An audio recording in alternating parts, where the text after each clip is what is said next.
নমস্কাৰ স্বাগতম জনাইছোঁ মই কৃষ্ণ এটা ভিডিঅ'লৈ আশা কৰোঁ সকলো ভালে আছে আৰু বহুত ভাল খবৰ যে আপোনালোকৰ যি সপোন আছিলে সপোন পূৰণ হ'ল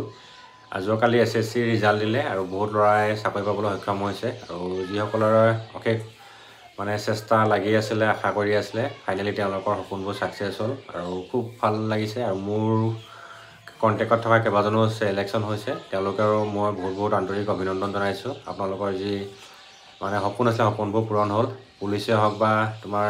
পেৰামিলিটাৰী ফ'ৰ্চে হওক বা আৰ্মিয়ে হওক বা অগ্নিবীৰে হওক যি হওক লাগিলে যে ফাইনেলি কিবা নহয় কিবা এটা পাবলৈ সক্ষম হৈছে সেইটোৱে ভাল লাগিছে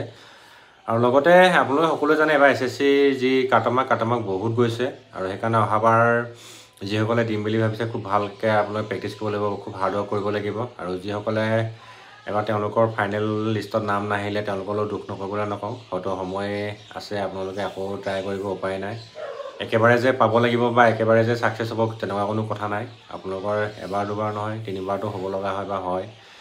আৰু লগতে মোক বহুতে অসম আৰক্ষীৰ কথাই সুধি আছে যেনে বোলে আপুনি কমেণ্ট ৰিপ্লাই নিদিয়ে কৈছে আচলতে কমেণ্ট ৰিপ্লাই দিবলৈ হ'লে কি মই ডিউটি থাকোঁ আকৌ লগত ফেমিলি থাকে সেইকাৰণে টাইমেই নাপাওঁ আপোনালোকৰ দিবলৈ যিখিনি বিচাৰ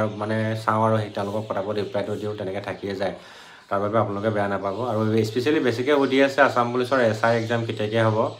লগতে যি 4th গ্ৰেড আছে 4th গ্ৰেডৰ ইণ্টাৰভিউ কেতিয়াকৈ হ'ব সেইটো খুব সুধি আছে আৰু অসম আৰক্ষী যি তোমাৰ BUB যি ৰিটেন টেষ্ট আছে ৰিটেন টেষ্টৰ মাননীয় মুখ্যমন্ত্ৰী মহোদয়ে দুদিন ক'লে এদিন ক'লে তোমাৰ গোলাঘাট নে ক'ৰবাত গৈছিলে তাত ক'লে আৰু আন এদিন ক'লে তোমাৰ তেজপুৰত যাওঁতে ক'লে যে তেজপুৰত কৈছে যে প্ৰথমতে ল'ৰাটোৱে সুধিলে দাদা মামা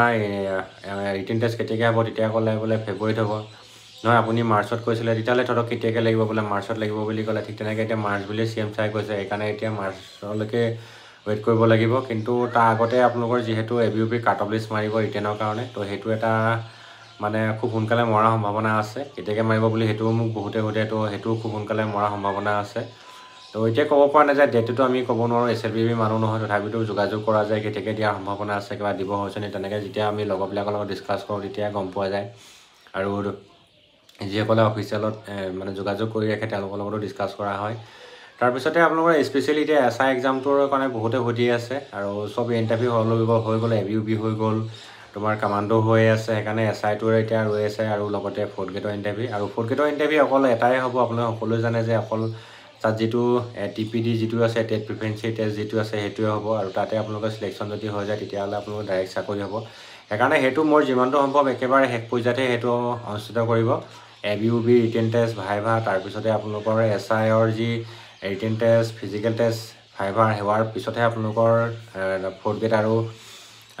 ইণ্টাৰভিউ হ'ব সেইকাৰণে অলপ সময় লাগিব কাৰণ কেলৈ সেইটো শেষ পৰ্যায়ত সেইটো অকল এটা এক্সাম হয় সেইটো কাৰণে ইমান চিন্তা কৰিবলগীয়া কথা নাই বাকী আপোনালোকৰ SIটোৰ যিমান যি নহওক আপোনালোক সকলো জানে 22 জানুৱাৰীলৈকে অসম আৰক্ষীৰ যি কামাণ্ডো ইণ্টাৰভিউ শেষ হ'ব 22 জানুৱাৰী য'ত তোমাৰ 13 এবিবিএন লীলাবাৰীত চলি আছে তেওঁলোকৰ শেষ হ'ব তাৰপিছতে বাকী নগাঁৱতো অলপ তাৰ আগতে শেষ হ'ব সেইকাৰণে যিমান যি নহওক লাগিলে ABUP যেতিয়া ইণ্টাৰভিউ চলি আছিলে ABUP ইণ্টাৰভিউ চলি থকাতে আকৌ লগালগ তোমাৰ নটিফিকেশ্যন আহিলে তোমাৰ ৰিটেন টেষ্টৰ কামাণ্ডোৰ VST কাৰণে আহিলে সেইকাৰণে মই যিমান দূৰ জানো বা যিমানখিনি সম্ভৱ মই যিমানখিনি ডিছকাছ কৰিছোঁ যে আপোনালোকৰ SI ইণ্টাৰভিউ ডিচেম্বৰ মাহতে বা জানুৱাৰী 1st উইকত হোৱাৰ পূৰ্ণ সম্ভাৱনা আছে জানুৱাৰীত নহ'লেও আপোনাৰ ডিচেম্বৰ মাহত 1st উইকত হোৱাৰ সম্ভাৱনা এইকাৰণে আছে যে আপোনালোকৰ যেতিয়া আপোনালোকৰ ফিজিকেল টেষ্ট শেষ হ'ব যিটো কামাণ্ডোৰ তেতিয়া লগে আপোনালোকৰ SIৰ ফিজিকেল টেষ্ট আৰম্ভ হ'ব কাৰণ কেলৈ একেখিনি মানুহে আৰু একেখন 2-3খনমান গ্ৰাউণ্ড ৰাখিবই চাগে SI ইণ্টাৰভিউৰ কাৰণে কাৰণ কেলৈ কামাণ্ডো ইণ্টাৰভিউ সুকীয়াকৈ হ'ব SIৰ আৰু অসম আৰক্ষীৰ যিটো SI UB শাখাৰো সুকীয়াকৈ হ'ব সেইকাৰণে চাগে একেটা গ্ৰাউণ্ডতে আপোনালোকৰ যদিও 1600 মিটাৰ হ'ব তো সেইকাৰণে কি হৈছে গ্ৰাউণ্ডকেইখন চাগে চিলেক্ট কৰি থৈছে সেইকাৰণে খুব সোনকালে সেইবিলাক গ্ৰাউণ্ডতে হোৱাৰ পূৰ্ণ সম্ভাৱনা আছে সেইকাৰণে আপোনালোকৰ SI ৰিটেন টেষ্টটো যিমান দূৰ সম্ভৱ মই জনা ডিচেম্বৰ মাহত হৈ যোৱাৰ সম্পূৰ্ণ সম্ভাৱনা আছে যিহেতু জানুৱাৰী মাহত একদম ফিক্স যে আপোনালোকৰ যি আমাৰ পঞ্চায়ত ইলেকশ্যন হ'ব যোৱাকালি এখন নটিফিকেশ্যন ওলাইছে ইলেকশ্যন কমিশ্যনৰ ফালৰ পৰা ষ্টেট কমিশ্যনাৰ অফ আছাম তাৰ ফালৰ পৰা এখন নটিফিকেশ্যন ওলাইছে সেইকাৰণে কি হয় জানুৱাৰীত এক্সামটোৰ কাৰণে অলপ অসুবিধা হ'ব গোটেই পুলিচ প্ৰশাসনটো ইটো ব্যস্ত হৈ থাকিব কেম্পিং কৰি ইত্যাদিকে কৰি সেইকাৰণে ডিচেম্বৰ মাহত হয়তো সম্ভাৱনা পূৰা আছে যে আপোনালোকৰ SI এক্সাম হোৱাটো সেইকাৰণে আপোনালোকে প্ৰিপেয়াৰ কৰি ৰাখক খুব ভালকৈ প্ৰিপেৰেশ্যন কৰক আৰু SI পোষ্ট বাঢ়িব নেকি মোক বহুতে সোধে কিন্তু বঢ়াৰ পূৰ্ণ সম্ভাৱনা আছে কিন্তু বহুত মানে কম বেছি পৰিমাণে আৰু APSCও পাইছে SIৰ পৰা আৰু লগতে কিছুমান বহুত প্ৰমোশ্যন পালে মানে ইনস্পেক্টৰলৈ বহুত কেইজন মানুহে ইনস্পেক্টৰলৈ প্ৰমোশ্যন পালে তো সেই হিচাপত তেওঁলোকৰ ভেকেঞ্চিখিনি হয়তো ওলাই দিব পাৰে সেইকাৰণে আপোনালোকৰ খুব ভাল খবৰ যে যদি পোষ্ট যিমানেই বাঢ়ে সিমানেই ভাল কাৰ্টন মাৰ্কছটো অলপ কমকৈ যাব তথাপিতো ধুনীয়া পোষ্ট আছে 150 পোষ্ট ইয়াৰ আগতো অকল মাত্ৰ 17টাহে হৈছিলে ইয়াৰ আগত যেতিয়া SI ইণ্টাৰভিউ হৈছিলে তো এইবাৰ আপোনালোকৰ 150 পোষ্ট আছে 150 পোষ্টৰ কাৰণে যথেষ্ট ছাফিচিয়েণ্ট পোষ্ট পোৱাৰ সকলোৱে কামনা কৰোঁ যিসকলৰ সপোন আছে SI হোৱা SI ভালকৈ আপোনালোকে প্ৰিপেৰেশ্যন কৰক আৰু SI এক্সামটো যদি পাছ কৰে পিছৰ পৰ্যায়ত যি আপোনালোকৰ ফিজিকেল টেষ্ট আছে ফিজিকেল টেষ্ট ইমান টাফ নহয় আপোনালোকে সকলোৱে জানে তাত আপোনালোকৰ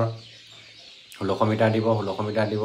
তো 1600 মিটাৰ টাইম যথেষ্টখিনি দিয়ে সেইকাৰণে আপোনালোকে জাষ্ট SI আৰু যিটো ৰিটেন টেষ্ট আছে ৰিটেন টেষ্টটো ভালকৈ দিবলৈ চেষ্টা কৰক বাকী আপোনালোকৰ ড্ৰাইভাৰ স্কিল টেষ্টৰ কথাও কৈ দিওঁ ড্ৰাইভাৰ স্কিল টেষ্টৰ সোনকালে যেহেতু আগতীয়াকৈ হ'ব ৰিটেন টেষ্টৰ আগৰ ড্ৰাইভাৰ স্কিল টেষ্ট হ'ব ড্ৰাইভাৰ স্কিল টেষ্টৰ ওপৰো আৰু যিসকলে কেণ্ডিডেট আছে সেইখিনি খুব ভালকৈ চাওক আপোনালোকে মই আগত ভিডিঅ' দিয়া আছে আৰু বিভিন্ন ধৰণৰ মানে ভিডিঅ' সামাজিক মাধ্যমত উপলব্ধ আপোনালোকে সেইবিলাক চাওক বাকী ভিডিঅ' আহি থাকিব যিসকলে ফাৰ্ষ্ট টাইম মোৰ চেনেলটো চাইছিলে তেওঁলোকক চেনেলটো ছাবস্ক্ৰাইব কৰিবলৈ অনুৰোধ জনালোঁ বাকী সকলো ভালে থাকক লাগিলে আৰু লগতে আৰু এটা কথা ভিডিঅ'টো ভাল লাগিলে লাইক এটা কৰিব নাপাহৰিব সকলো ভালে থাকক ধন্যবাদ